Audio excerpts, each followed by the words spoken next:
디모데후서 4장 6절에서 8절까지 다 함께 읽겠습니다.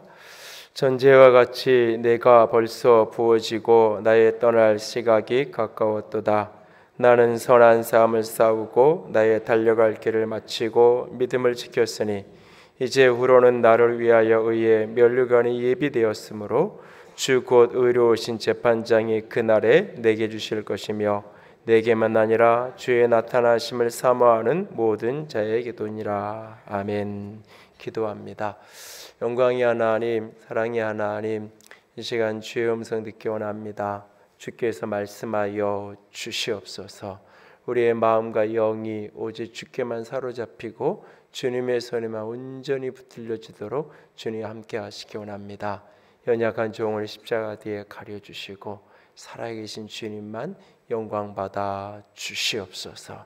주의 영광 앞에 온전히 붙들려지기 원하며 우리 주님 예수님 이름으로 기도드렸습니다. 아멘.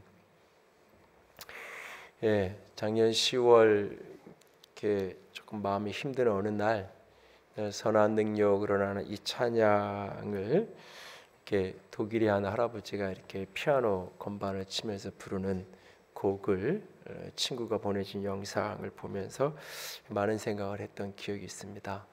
그러면서 오래전에 보았던 그 보네퍼 목사님의 옥중서간, 옥중에서 특별히 부모님하고 약혼자에게 썼던 편지들을 주로 모아놓은 그 글들을 다시 읽어 내려갔던 기억이 있습니다. 조금 전에 찬양했던 선한 능력으로 일어나리라는 이 찬양이 사실은 그 이제 보네퍼의 시를 이제 뭐 곡을 붙이다 보니까 많이 이제 가사들이 조금 다듬어졌는데요. 그 시의 처음 시작은 이렇게 됩니다. 선한 힘에 신실하고 조용하게 감싸여 이상하게도 보호받고 위로받으면서 나는 이들의 나날을 그대들과 더불어 살고 그리고 그대들과 더불어 새로운 해를 걸어간다. 이렇게 사랑하는 사람들하고 함께 새로운 해를 걸어가기를 소망하는 이 시의 시작은 이렇게 끝납니다. 마지막 여는 선한 힘에 이상하게도 보호되어서 우리들은 안심하고 올 것을 기다린다. 하나님은 밤도 아침도 그리고 새로운 나날도 분명히 우리와 함께 하신다. 사실은 찬양은 굉장히 능동적인 고백인 것처럼 보이는데 원래 이 시는 하나님의 능력이, 하나님의 힘이 내게 덮여져서 감싸여져서 참 어둡고 캄캄한 그 감옥 생활을 하면서 그 속에서 하나님 때문에 보호를 받고 안심하면서 사랑하는 자들과 함께 그리고 주님과 함께 하나님과 함께 새로운 날을 보기 원하는, 이게 1944년 연말에 새해를 앞두고 새해를 꿈꾸는, 그리고 그렇게 보기 원했던 그 새해 4월에 그는 결국은 이제 교수형을 당하게 되죠. 그의 나이 39의 나이였습니다. 그럼에도 불구하고 그는 늘 하나님과 함께 새로운 날을 보기 원했고 그것은 더 넓게는 새로운 세상을 이야기하는 것이기도 하고 저 천국을 의미하는 것이기도 할 것입니다. 이것이 끝이다. 하지만 내게는 생명의 시작이다. 그가 교수대에서 마지막 담긴 말로 알려져 있죠. 지난 한 해를 돌아보면서 선한 능력으로 일어서라 그런 말씀으로 붙들고 악에게 지지 말고 선으로 악을 이기라 로마서 12장 말씀 붙들고 한 해를 걸어왔습니다. 한 해를 선한 능력으로 어두움을 이기면서 악을 이기면서 살아오셨나요? 하나님의 선하신 힘에 붙들려져서 위로를 얻으며 이 한 해를 승리하는 인생을 살아오셨나요? 한 해를 마감하는 시점에 지난 한 해의 이런저런 모습을 돌아보게 됩니다. 오늘 함께 읽었던 디모데후서 본문은 사도 바울의 유언입니다. 그래서 이렇게 마지막으로 어떻게 인생을 마쳐야 되는가, 어떤 고백과 말로 인생의 마무리를 지었으면 좋을까, 가장 좋은 성경의 모델이 이 부분이죠. 6절에서 바울은 자신의 죽음의 임박감을 인식하고 있어요. 자신이 죽을 때가 된 것을 느끼고 있고 죽음이라는 것은 떠남이라는 것, 이별이라는 것도 그는 알고 있어요. 그래서 내가 떠날 때가 되었다라고 말합니다. 근데 이게 떠난다는 의미 자체가 끝이라는 의미가 아니에요. 누군가와는 이별이지만 또 다른 세계, 또 다른 만남을 향한 시작을 의미하기도 하죠. 그리고 그는 지나온 삶을 7절에서 이제 회상합니다. 여기까지 살아온 삶을, 내가 선한 싸움을 싸웠고 내가 나의 달려갈 길을 마쳤고 나는 믿음을 지켰다. 자신의 지나온 생애를 이 세 가지 표현으로 집약해 설명해요. 선한 싸움을 싸웠고 내 달려갈 길을 달렸고 다 마쳤고 믿음을 지켰다. 그리고는 이제 또 다른 새로운 세계, 새로운 날, 새로운 세상에 대한 소망을 꿈꾸고 있습니다. 나를 위하여서 의의 면류관이 예비되어 있다. 의로우신 재판장이 그 면류관을 내게 주실 것이다 라고 하는 새로운 날에 대한 비전, 새로운 날에 대한 소망으로 그 마지막 죽음의 길을 걸어가고 있어요. 그러면서 남겨진 사람들에게 당신들도 이 면류관을 나만을 위한 것이 아니라 주의 나타나심을 사모하는 모든 사람들, 바로 당신들을 위해서도 그 의의 면류관, 영광의 면류관이 예비되어 있다고 고백하고 있는 것을 봅니다. 우리 모두가 이렇게 인생을 마감할 수 있다면 얼마나 행복한 인생일까라는 것을 되돌아보게 됩니다. 그리고 이렇게 만족스러운 감격의 인생의 마무리를 지으려면 오늘을 끊임없이 선한 싸움을 싸워가며 나의 달려갈 길을 달려가며 믿음을 지켜가야 할 것입니다. 20세기 최고의 고승이라고 알려진 성철 스님이 그분의 열반송, 그러니까 유언이 오랜 동안 회자되고 있죠. 한평생 무수한 사람을 속였으니 그 죄업 하늘에 가득 차 수미산보다 더하니 산채로 무간 지옥에 떨어져 그 한이 만갈래이니 한덩이 붉은에 푸른 산에 걸려있다라고 고백합니다. 많은 철학적인 해석을 하고 이 고백에 대한 여러 메시지들을 설명을 하기도 합니다. 그러나 이 고백을 아주 단순하게 그대로 읽으면 지나온 생애를 회상하는데 거기에 만족이 없어요. 나는 모든 수많은 사람들을, 무수한 사람들을 속였을 뿐이라고 말합니다. 그리고 이 죽음의 강 너머에 내일에 대한 어떤 소망도 비전도 거기에선 발견되지 않아요.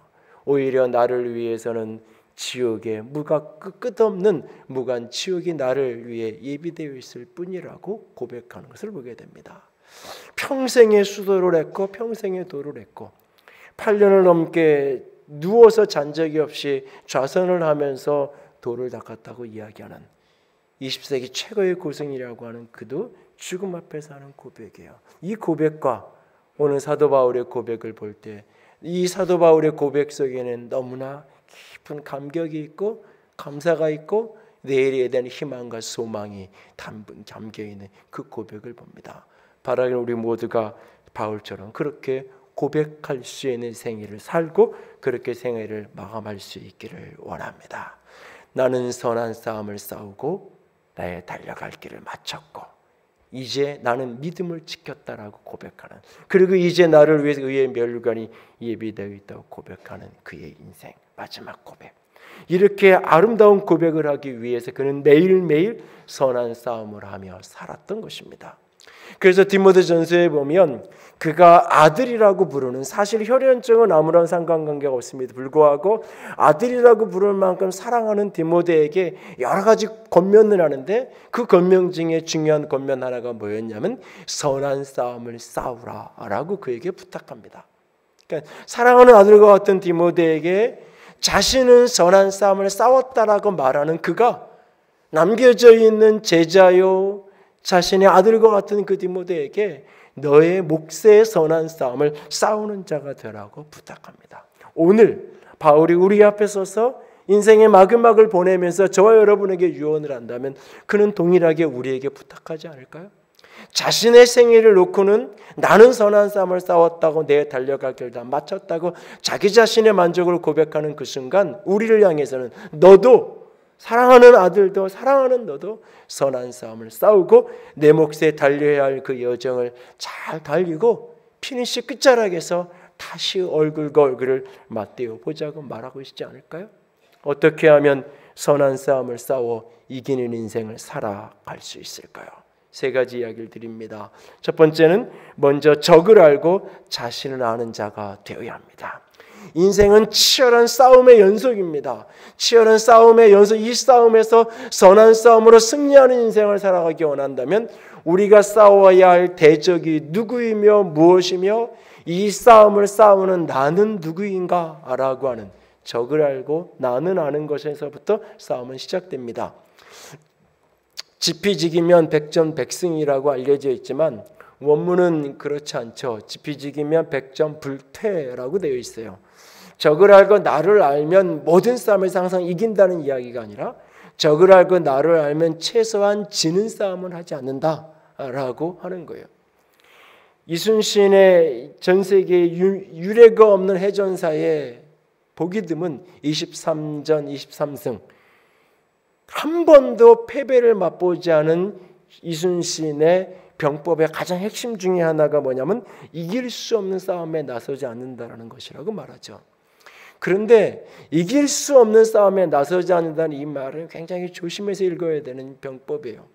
이거는 그러니까 기회주의자처럼 되는 일들, 성공한 일들, 그런 것만 찾아다녀서 잘 되었던 그런 사람을 이야기하는 게 아니에요.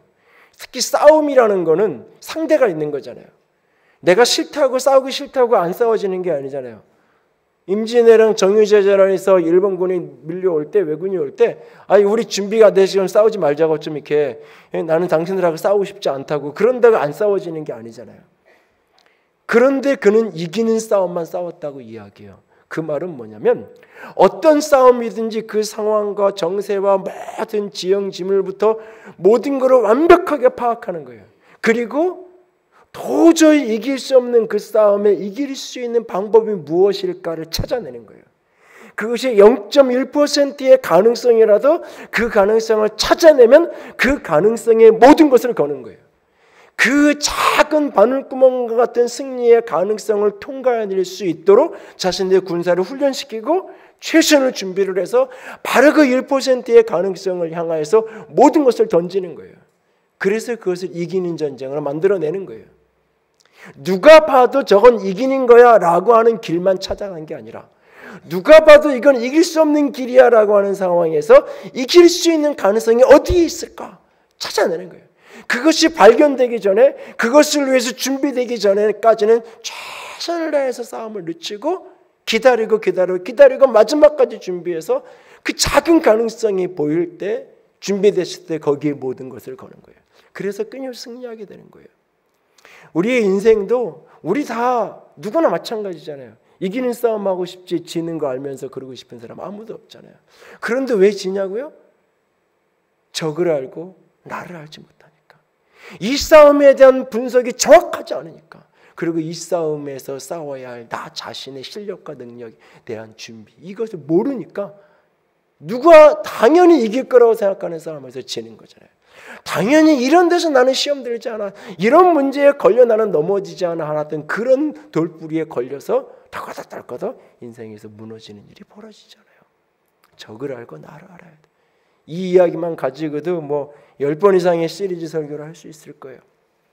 아주 두 가지만 기억하기 원해요. 적을 알고 나를 안다라고 할 때 첫 번째는 우리가 싸워야 되는 상대가 사람이 아니라는 거예요. 우리가 싸워야 되는 상대가 환경이 아니라는 거예요. 우리가 싸워야 되는 상대는 어둠의 영이라는 거예요. 에베소서 6장 12절 같이 읽습니다. 우리의 씨름은 혈과 육을 상대하는 것이 아니요 통치자들과 권세들과 이 어둠의 세상 주관자들과 하늘에 있는 악한 영들을 상대함이라. 우리의 싸움은 이 세상의 혈과 육에 대한 싸움이 아니에요. 그래서 고린도후서 10장에 보면 바울은 우리가 육신에 행하나 육신을 따라 싸우지 않는다라고 말하고 있어요. 육신에 행하지만 육신을 따라 싸우지 않는다고요. 우리의 싸움은 혈과 육, 사람에 대한 것, 소유에 대한 것, 재물에 대한 것, 환경에 대한 것이 아니라는 거예요. 싸움의 본질은 그 너머에 있는 어둠의 영들에 대한 것이라는 거예요. 그런데 그 어둠의 영들이 그 싸움이 가장 치열하게 이루어지는 곳이 어디냐? 그것이 바로 내 마음이에요. 내 마음. 우리의 싸움이 가장 치열하게 이루어지는 것은 나 바깥에 어떤 것이 아니라 바로 내 안에, 내 마음속에서 가장 치열한 전쟁이 일어나는 거예요. 그런데 그 전쟁 앞에 너무나 무력하고 너무나 연약한 존재라는 게 나 자신이에요. 그래서 바울은 디모데전서 9장에서는 이기기를 다투는 자마다 절제한다라고 이야기하고 내 몸을 쳐서 복종한다고 말해요. 자신의 몸을 쳐서 복종한다고 말할 때 그 육체를 복종시킨다는 이야기가 아니에요. 결국 마음을 담은 육체, 마음에 초점이 있는 거예요, 사실은. 그래서 고린도전서 10장에 내가 육체 가운데 있지만 육신으로 행하지만 내가 육신으로 싸우지 않는다고 말하면서 뭐라고 얘기하냐면 우리의 싸우는 무기는 육신에 속한 것이 아니요 오직 견고한 진을 파하는 하나님의 능력이라. 우리가 싸워야 되는 무기는 육신에 속하는 어떤 것, 돈을 더 많이 벌면, 공부를 더 많이 하면, 인맥을 더 많이 만들면 뭔가를 이길 수 있는 게 아니라 견고한 사단의 진을 깨트려낼 수 있는 하나님의 능력이다. 그런데 이 능력이 역사하는 최전선이 어디냐? 우리의 생각, 우리의 마음이에요. 모든 이론을 무너뜨리고 하나님을 아는 것을 대적하여 높아진 것들을 다 무너뜨리고 우리의 생각을 사로잡아 그리스도에게 복종시키게 한다. 하나님의 능력의 핵심이 뭐냐? 우리의 생각을 사로잡아서 그리스도의 발 아래 복종시키는 것이라고 말하고 있어요.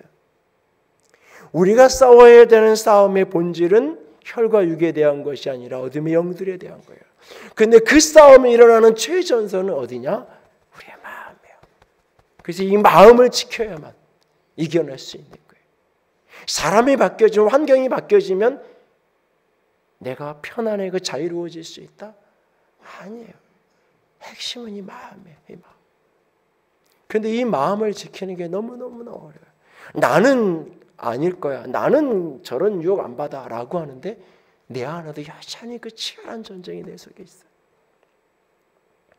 조금 더 어릴 때는 이렇게 목사님들이 뭐 노회장이니 총회장이니 또는 무슨 이렇게 무슨 특별한 집회 이렇게 기독교 개통 신문에 보면은 그 이렇게 실무회장, 대표회장, 뭐 실행회장, 뭐 그 회장들이 왜 이렇게 많은지 하여튼 뭐 그런 걸 이렇게 볼 때마다 이래야 되나 이런 생각을 한 적이 있어요.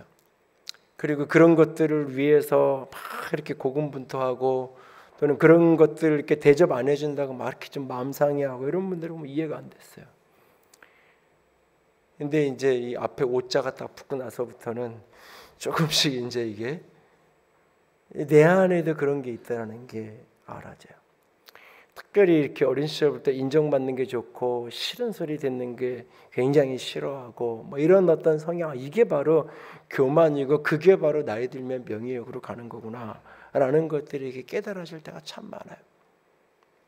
이 교회에서 가끔 이렇게 외부의 단체들이 와서 이렇게 회의를 할 때가 있어요. 장소를 좀 사용해서 이 KWMA라고 한국 세계선교협의회에서 이제 교회가 이렇게 이사하고 나서 초기에 바로 뭐 이렇게 지방에서 이렇게 회의하러 오시는 분들이 여러 있으니까 이 광명역의 역사 안에 이제 회의실을 임대를 해가지고 주로 이제 가끔 회의를 했는데 사용 좀 했으면 좋겠다 그래서 그렇게 하시라고 그랬던 기억이 있는데 그래서 이제 뭐 허락을 해주고 이제 인사를 한번 오겠다 그래서 사무총장 분하고 대표 총무하는 분하고 이렇게 와서 차 한 잔을 나눴던 적이 있어요.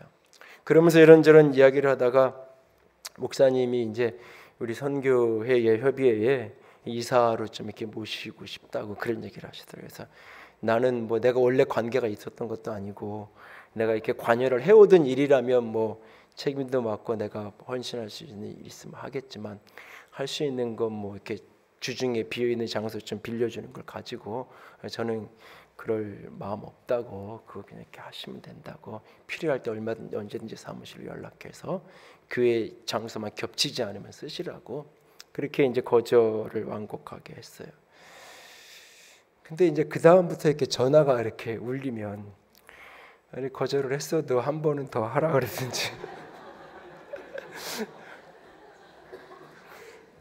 안 그래요? 이렇게 하라 그랬으면 그 다음에 전화 와서 목사님 해가 바뀔 때가 돼서 뭐 이렇게 좀 이렇게 인사를 다시 하고 그럴 때가 되면 목사님 내년에는 한번 그래 나도 좀 이렇게 폼을 잡으면서 나는 싫다고 뭐 이렇게 한마디 할 텐데 그러잖아요.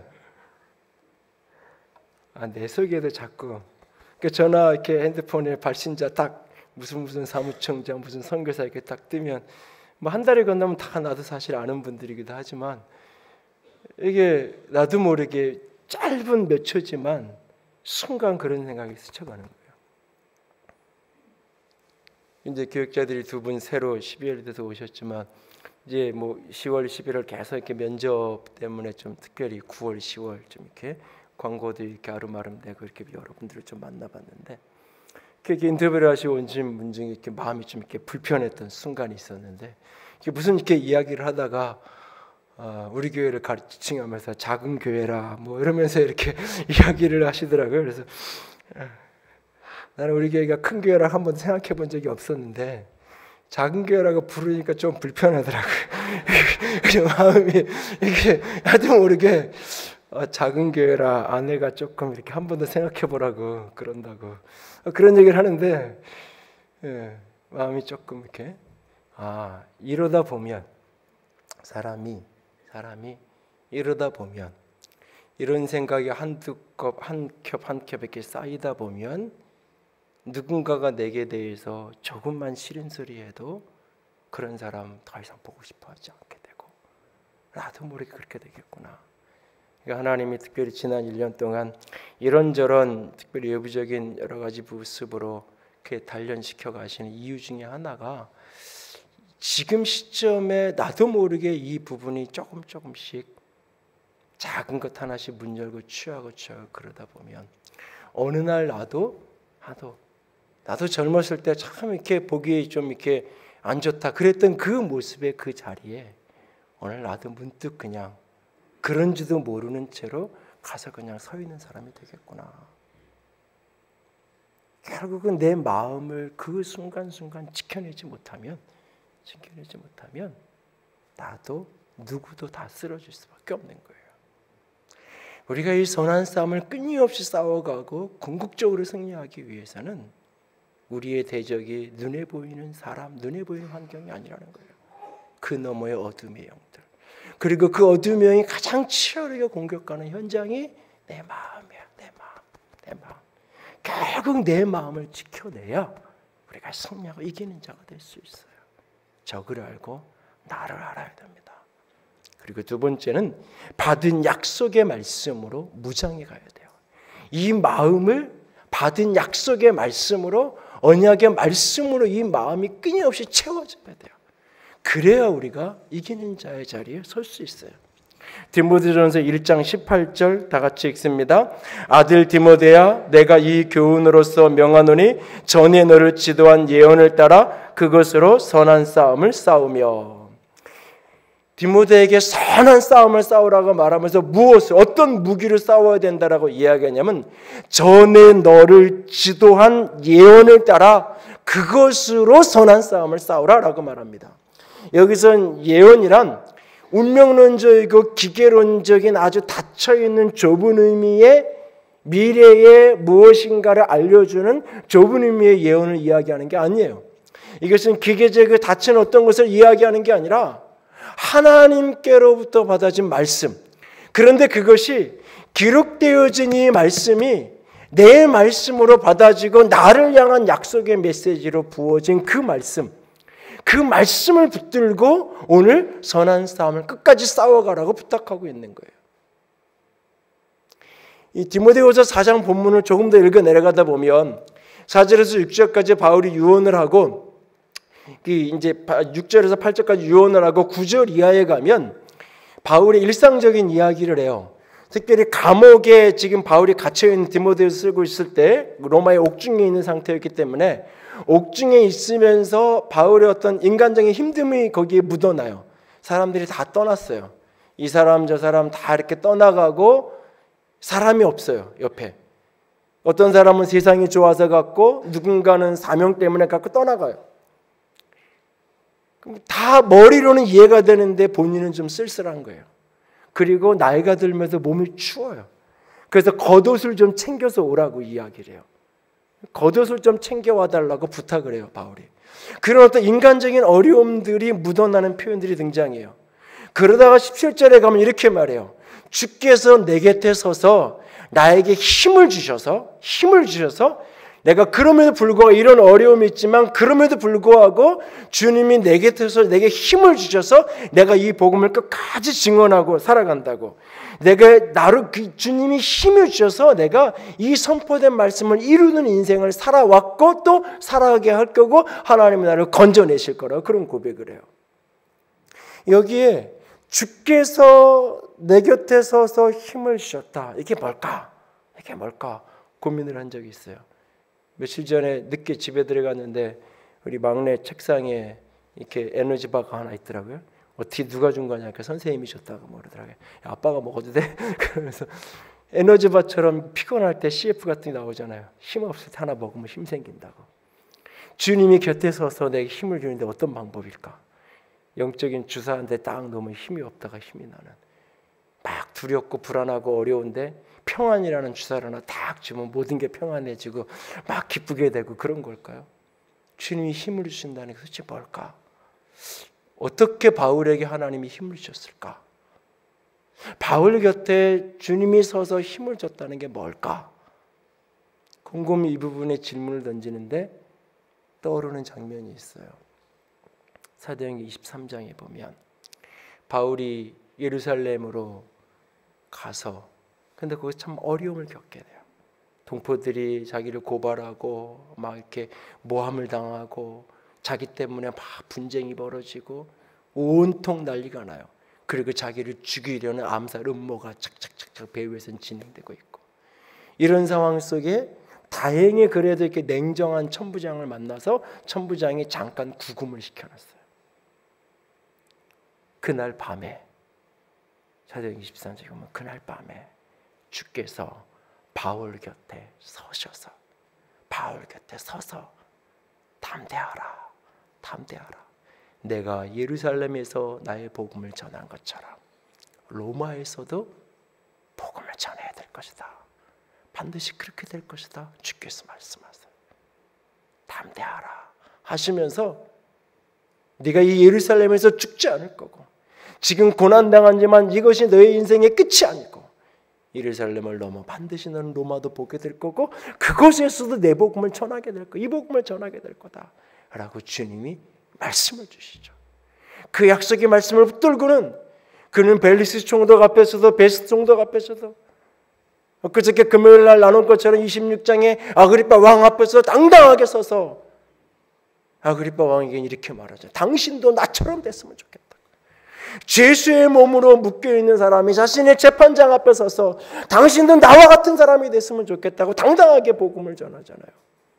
왜? 주께서 곁에 서셔서 힘을 주었어요. 어떻게? 말씀으로. 주의 말씀이 그의 마음을 붙들 때에 어떤 어려움도 이겨내시니 힘이 생기는 거예요. 여러분들에게 오늘 영적인 전쟁, 선한 싸움에서 승리하는 인생을 살아가기 원하나요? 그렇다면 끊임없이 말씀에 붙들려야 돼요. 특별히 내게 약속으로 주셨던 말씀, 그 말씀 끊임없이 붙들고 오늘의 싸움을 싸워가야 돼요. 저도 지난 한 해 동안 소경영 예배 때 하나님이 내게 주셨던 욥기서 22장 말씀을 붙들고 이런저런 씨름이 생길 때마다 또 붙들었던 기억들이 스쳐가요. 너는 그에게 기도하겠고 그는 들으실 것이며 너의 서원을 내가 갚으리라. 내가 무엇을 결정하면 이루어질 것이요 내 길에 빛이 비치리라. 사람들이 너를 낮추거든 너는 교만했노라 말하라. 하나님은 겸손한 자를 구원하시리라. 데살로니가전서 2장 13절 말씀 다 함께 읽습니다. 이러므로 우리가 하나님께 끊임없이 감사함은 너희가 우리에게 들은 바 하나님의 말씀을 받을 때에 사람의 말로 받지 아니하고 하나님의 말씀으로 받음이니 진실로 그러하도다. 이 말씀이 또한 너희 믿는 자 가운데에서 역사하느니라. 여러분, 이 구절은 굉장히 중요한 구절이에요. 말을 듣는데, 바울을 통해서 하나님의 사람을 통해서 말씀을 듣는데 어떤 사람은 사람의 말로 받고 어떤 사람은 하나님의 말씀으로 받아요. 하나님의 말씀으로 받는 사람들 속에서는 그 말씀이 역사를 해요. 그래서 여기서 믿는 자 가운데에서 말씀이 역사한다. 그런데 그 말을 사람의 말로 받는 사람 속에서는 말씀이 역사하지 않아요. 히브리서는 이것을 말씀을 듣는데 축복이 되지 못하는 이유가 뭐냐? 믿음으로 화합치 못한, 믿음으로 응답하지 못하기 때문이라 그랬어요. 하나님의 말씀을 받는데 내 마음에 합한 것은 그래 목사님 좋은 얘기 하시네. 그래 참 맞는 이야기야. 내 마음에 걸림이 되는 거는 뭐 저런 소리 하시네. 목사님도 남자니까 저런 얘기를 하나? 뭐 이런 식으로 꼬아서 듣죠. 사람의 말로 듣는 거예요. 그러나 그게 아니라 어떤 말씀이든 내 생각에 합하는 말씀이든 그렇지 않은 것은 하나님의 말씀으로 받아서 이 말씀을 붙들 때에 그 말씀이 내 속에서 일하기 시작한다고요. 일하기 시작. 역사를 한다고요. 그 말씀이 나를 움직여가고 그 말씀이 나를 이끌고 가는 인생을 살아가게 된다고요. 지난 주간에 예수마 성역 공부 요한복음 과정을 마쳤는데 한 분이 써놓은 그 수료 간증을 본인 허락을 받아서 내용을 좀 읽어드립니다. 성역 공부하자는 제안을 받았을 때 목사님과의 2시간 동안의 말씀이 가장 나를 고민하게 만들었다. 주일 설교 시간 50분도 거의 졸음과 사투를 하는데 공감되시는 어떤 분이 계실 텐데 소그룹의 2시간은 나에게 엄청난 인내의 단련이었다. 하지만 나에게 변화가 이 성경 공부를 하던 중 나타났다. 바로 2시간 성경 공부 중 시간을 안 본다는 것, 가로 열고 길게 느껴지지 않음 가로 닫고 주일 설교 때 앞자리에 앉고 거의 졸지 않고 한 가지씩 깨닫는 것이다. 참 신기한 일이다. 2시간의 성경 공부가 단련되어서 주일 설교는 엄청 짧게 느껴진다. 길게 느껴지시는 분들은 나중에 성경 공부를 그리고 언젠가부터 시각적으로부터 오는 외로움이 달래졌다. 좋은 집, 차, 옷 등등 하나도 부럽지 않고 내 마음속에 계신 내 아버지의 든든한 지원자가 있기에 우스워 보이기 시작했다. 이것은 참 신기한 일이다. 삶의 가치와 우선순위가 계속 달라진다. 아직도 훈련에 바꿔야 될 부분이 너무 많다. 부족하다. 하지만 이렇게 사모한다면 하루, 한 달, 1년 내가 성장해 가겠지? 하늘의 공동체에서 성장될 내 자신이 기대된다. 좋은 집, 좋은 차, 좋은 옷이 눈에 안 들어오는 사람은 아무도 없어요. 눈에 들어오는데 어느 순간부터 그게 작아 보이는 거예요. 작아 보이는 거예요. 그리고 말씀 속에서 만난 하나님이 커 보이는 거예요. 그분이 내 후원자가 되고 그분이 내 지원자가 되니까 눈에 들어와요 여전히. 그런데 그것이 우스워 보이고 작아 보이기 시작하는 거예요. 이 시선을 바꾸기 위해서 내가 노력한 게 아니에요. 말씀에서 내 눈이 보는 것을 다스리라 그랬다고 해서 내가 그걸 안 보려고 눈에 들어올 때마다 그걸 피하려고 애쓴 게 아니에요. 말씀이 들어오니까 어느 날부터 그냥 그런 변화가 나타나기 시작하는 거예요. 참 신기하다는 표현을 간증을 하시면서 2번씩 그래서 사용해요. 그런 거예요. 말씀이 나를 변화시키고 말씀이 나를 움직여가고 선한 싸움을 약속의 말씀으로 승리할 때 동일하게 느끼는 고백이 뭐냐면 참 신기하다. 놀랍다. 내가 이런 게 되다니. 자기 자신이 그냥 기특한 거예요. 내가 열심히 이루어서 나처럼 하면 돼. 당신도 나처럼 이렇게 의지를 가지고 노력하면 달라질 수 있어. 이게 아니에요. 참 신기하다. 당신도 하나님이 도우시면 바뀔 수 있을 거야. 라고 말하게 되는 거예요. 영적 싸움의 선한 싸움의 승리는 내 마음을 말씀으로 채우는 것부터 시작이 돼요. 인생의 우선순위가 바뀌어가는 것, 무엇이 중요한지 삶의 가치관이 전복되어지 가치관이 변화되어지는 건 말씀이 끊임없이 내 속에 들어와서 말씀이 하나님의 말씀으로 끊임없이 내 안에 부딪혀지고 받아질 때 말씀이 오래된 추억이 아니라 오늘의 생명으로 끊임없이 우리에게 부딪혀질 때 우리는 끊임없이 승리하는 인생을 살아갈 수 있을 것입니다. 선한 싸움에 이기는 자가 되기 원하나요? 적을 알고 나를 알고 이 마음에 약속의 말씀으로 채우는 언약의 말씀을 붙드는 저와 여러분이 될 수 있기를 원합니다. 그리고 세 번째로 끝까지 하나님을 향한 믿음을 지키십시오. 마지막 순간까지 하나님을 향한 믿음을 지켜가십시오. 디모데전서 6장 12절 같이 읽습니다. 믿음의 선한 싸움을 싸우라. 영생을 취하라. 이를 위하여 내가 부르심을 받았고 많은 증인 앞에서 선한 증언을 하였도다. 이를 위해 내가 부르심 받았고 많은 증인 앞에서 선한 증언을 했다. 무엇을 위해 부름 받았다고요? 선한 싸움을 위해 부름 받았다고요. 어떤 선한 싸움? 믿음의 선한 싸움. 올해를 시작하면서 성경 예배 드릴 때 선한 능력을 일어나는 말씀 가지고 로마서 12장 말씀을 지난 성구 예배 영신 예배 때 말씀드리면서 제가 그런 얘기를 드렸어요. 창세기 1장, 2장, 3장의 스토리를 들여다보면 결국 사단의 유혹의 핵심은 뭐냐면 하나님이 선한 분이 아니라는 메시지예요. 하나님이 좋은 분이 아니라는 메시지예요.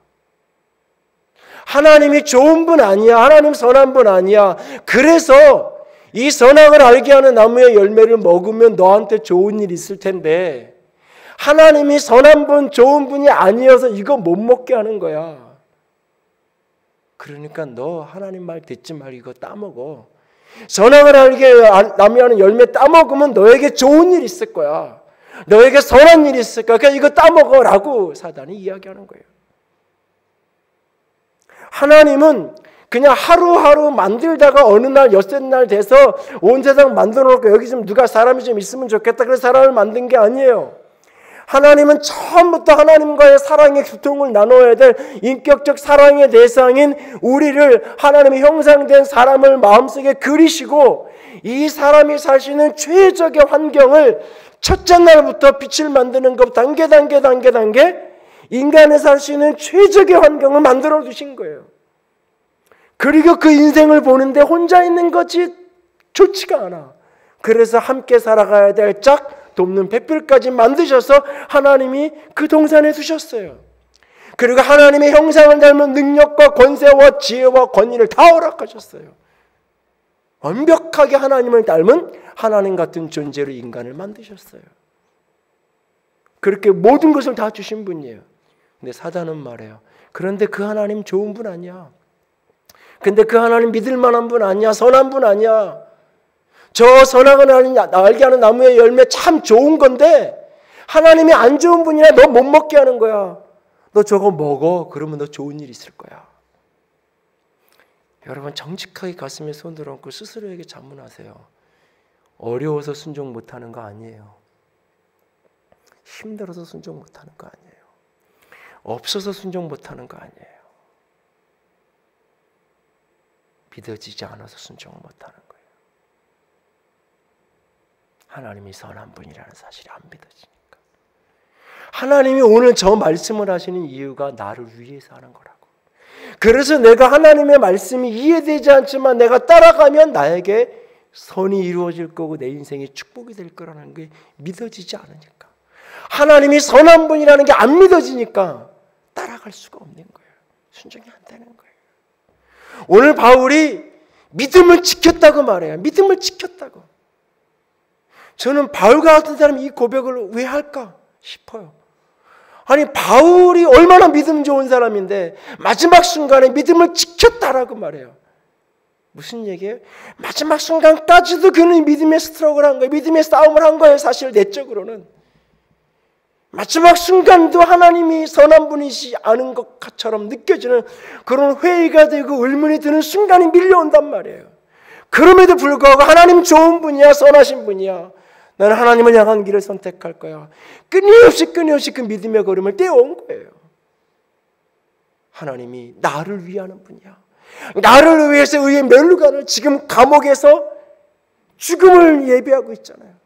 비록 나이가 들어서 경강도 약해지기도 했지만 그가 자연사한 게 아니잖아요. 교수대가 그를 기다리고 있단 말이에요. 내 인생의 마지막은 결국 이렇게 끝나는가 싶단 말이에요. 근데 나를 위해 의의 멸류관을 예비해 의로우신 재판장이 나를 위해 그것을 예비하고 내가 그 나라에 가면 나에게 그걸 주실 거라. 나에게 그걸 주실 거라. 그걸 믿고 오늘을 걸어가는 거예요. 오늘 걸어가는 거예요. 한 번쯤 들어보셨을 거예요. 헨리 모리슨이라는 20세기 초의 아프리카 선교에 40년의 생애를 바쳤던 선교사님이 계세요. 그는 그 선교의 여정을 통해 자신의 가족도 건강도 다 잃었고 나이도 들어갔어요. 이제 고향 미국을 향해서 돌아오는 배를 타고 아프리카에서 미국 뉴욕으로 돌아오는데, 그 배에는 아프리카의 코끼리 사냥을 하고 돌아오는 시어도어 루즈벨트 대통령이 함께 타고 있는 거예요. 뉴욕에 그 배가 도착했는데 대통령이 타고 있는 배니까 대통령이 내릴 때까지 다른 사람은 내릴 수가 없어요. 부두에는 레드카펫이 깔려 있고 대통령이 내리자 팡파를 울리며 수많은 사람들이 대통령을 맞이합니다. 그리고 대통령 일행이 쫙 빠져나가고 나서 노구를 이끌고 내리는 거예요. 아무도 자신을 마중 나온 사람이 한 사람도 없어요. 헨리 모리슨 선교사는 그 노구를 이끌고 저물어가는 저녁 노을을 바라보면서 이렇게 소리쳤다고 해요. 주님, 이것이 40년간 아프리카에서 저의 청춘과 저의 건강 그리고 저의 일생을 바친 결과란 말입니까? 바로 그때 저녁 노을 저 너머로부터 하나님의 음성이 그의 내면에 들려오기 시작해요. 헨리야, 내 아들아, 너는 아직 고향에 오지 않았단다. 내가 고향에 오는 날 레드카펫이 아닌 황금길을 깔아놓고 수많은 천군 천사의 나팔소리와 함께 내가 너를 마주 나갈게. 평생을 선교사로 사는 사람도 어느 날 문득 이 땅에서 잡아지는 게 없고 이 땅에서 치워지는 게 없다고 느껴지는 순간에 내가 잘 사는 건가? 내 걷는 길이 맞나? 내가 서 있는 자리가 맞는 자리인가? 의문이 밀려올 때가 있어요. 바로 그 순간, 아니, 하나님은 선한 분이야. 내 인생은 아직 끝나지 않았어. 아직 내 인생은 종착점에 이르지 않았어. 아직 나는 과정을 거쳐가고 있을 뿐이야. 난 아직 끝나지 않았어. 저 피니시 저 끝에 도달하면 나를 위해서 의의 면류관을 예비하시는 그 의로우신 재판장이 나를 기다리고 계시고 그분이 내게 갚아주실 거야. 그 선하심을 믿을 때, 그 선하심을 믿음으로 지켜갈 때 우리는 오늘을 이기는 자로 살아갈 수가 있는 거예요. 오늘을 승리하는 자로 살기 원하나요? 이 믿음을 끝까지 지켜낼 수 있는 저와 여러분이 될 수 있기를 원합니다. 하나님은 선하신 분이에요. 하나님은 선하신 분이에요. 1943년 성탄절 아침, 디디드 보네포 목사님은 감옥에서 이런 기도를 해요. 장문의 기도 가운데 몇 소절만 소개해드려요. 하나님, 이른 아침에 당신을 향하여 호소합니다. 원컨대 나를 도우사 기도드리게 하옵소서.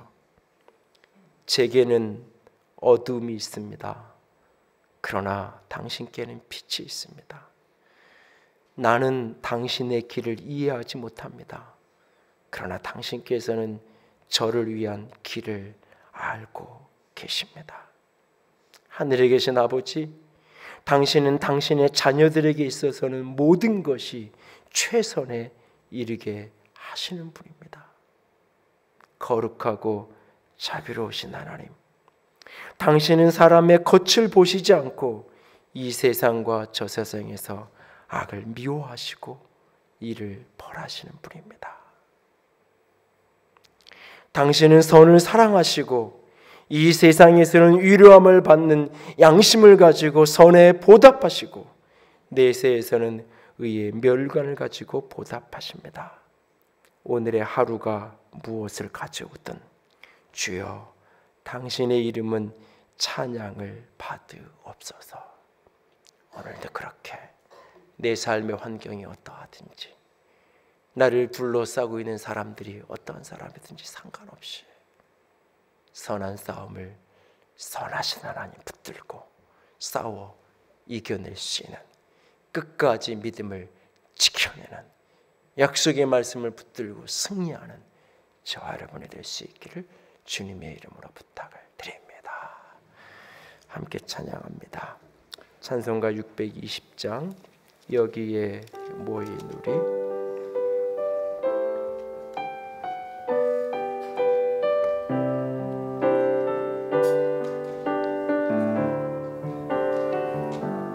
여기에 모인 우리 주의 은총 받은 자여라. 조금 빨리 합니다. 주께서 이 자리에 함께 계심을 아노라. 언제나 주님만을 사려가며 따라가리리. 시험을 당할 때도 함께 계심을 인노라.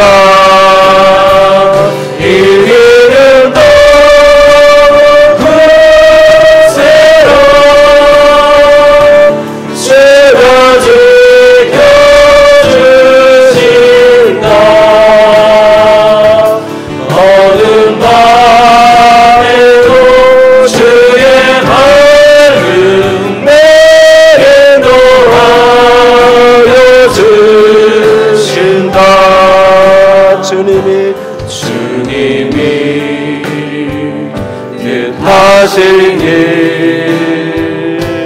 헤아리기 어렵더라도 언제나 주 뜻 안에 내가 있음을 아노라. 사랑과 말씀들이 나를 더욱 새롭게 하니 때로는 넘어져도 채우신 이를 믿노라.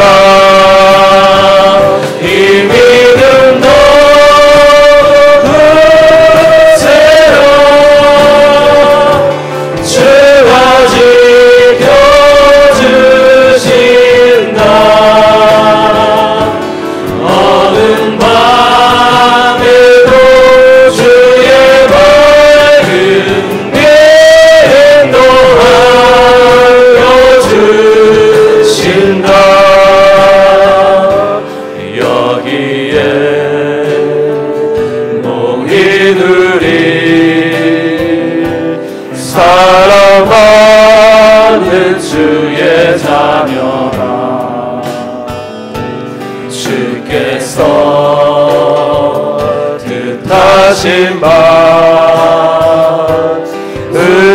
통해 펼치신다.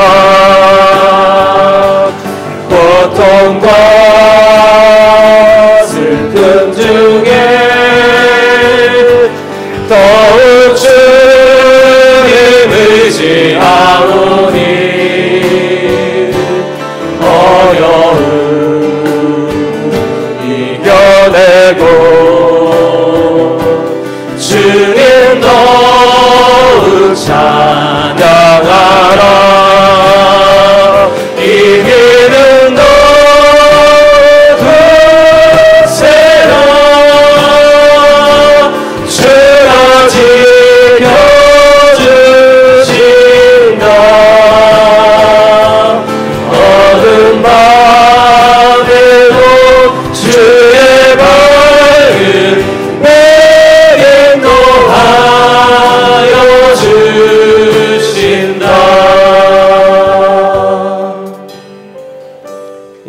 함께 기도합니다. 너를 지도한 예언을 따라 그곳으로 선한 싸움을 싸우며 믿음의 선한 싸움을 싸우라. 영생을 취하라. 이를 위하여 내가 부르심을 받았고 많은 증인 앞에서 선한 증언을 하였도다. 주님, 선한 싸움을 이기는 믿음을 지켜내는 주의 사람 되게 하여 주시옵소서. 같이 기도합니다. 사랑의 하나님, 영광의 하나님, 주님만을 사랑합니다. 온 마음과 온 영을 다하여 주님을 바라봅니다. 아버지, 믿음의 선한 싸움을 싸워 이기는 자가 되게 나의 힘과 나의 능력으로는 결단코 이길 수 없사오나 주의 영광으로 이겨낼 수 있음을 믿습니다. 아버지의 사랑으로 이겨낼 수 있음을 믿습니다. 아버지의 약속의 말씀으로 이겨낼 수 있음을 믿습니다. 끝까지 하나님의 선하심을 믿습니다. 나의 하나님 당신은 선한 분입니다. 나의 하나님 당신은 좋으신 분입니다. 나의 하나님 당신은 영광의 하나님이십니다. 주님만을 사랑하렵니다. 주님만을 사랑하렵니다. 주의 영광과 주의 사랑하심과 주의 생명 가운데 한가로 만가로 영광으로 나아가기로 작정합니다.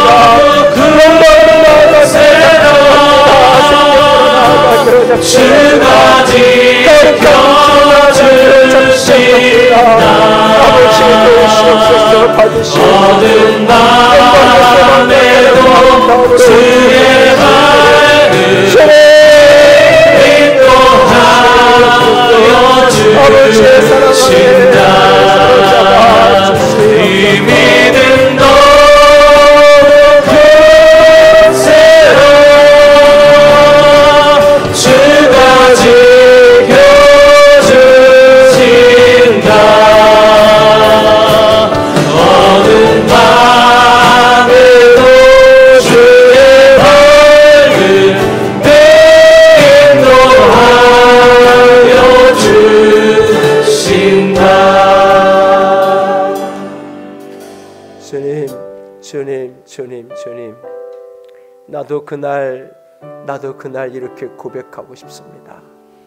나는 선한 싸움을 싸우고 나의 달려갈 길을 마쳤고 믿음을 지켰으니 이제 나를 위하여 의의 면류관이 예비되었고 의로운 재판장이 그날에 내게 주실 것이다. 그렇게 감격스럽게 고백할 수 있는 그런 인생, 그런 사람 살 수 있도록 주여 도와 주시옵소서. 주의 은혜로 덮어 주시옵소서. 주님 사랑합니다. 주님 의지합니다. 우리 주님 예수님 이름으로 기도드렸습니다. 아멘. 이제는 우리 주 예수 그리스도의 은혜와 하나님 아버지의 놀라우신 사랑하심과 성령 하나님의 교통하시며 기름 부으시는 그 은혜가 오늘도 선한 싸움을 싸워 이기는 자가 되기를 소원하고 작정하는 모든 이들을 위해 이제로부터 영원토록 함께 있을지어다. 아멘.